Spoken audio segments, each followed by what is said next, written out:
حضرت ابراہیم ادھم خلجی سے لوگوں نے سوال کیا کہ کیا وجہ ہے کہ اللہ تعالیٰ کی بارگاہ میں ہماری دعائیں قبول نہیں ہوتیں۔ آپ نے جواب میں فرمایا، تم اللہ کو مانتے ہو مگر اس کی اطاعت نہیں کرتے، رسول اللہ صلی اللہ علیہ وآلہ وسلم کو پہچانتے ہو مگر ان کی پیروی نہیں کرتے، قرآن پاک پڑھتے ہو مگر اس پر عمل نہیں کرتے، جانتے ہو جنت نیک لوگوں کے لیے بنی ہے مگر نیکی نہیں کرتے،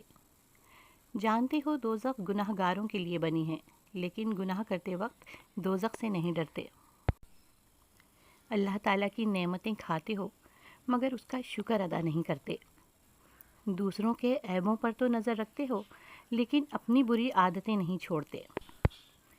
جانتے ہو کہ شیطان تمہارا سب سے بڑا دشمن ہے مگر اس سے بچنے کی کوشش نہیں کرتے، جانتے ہو کہ موت اٹل حقیقت ہے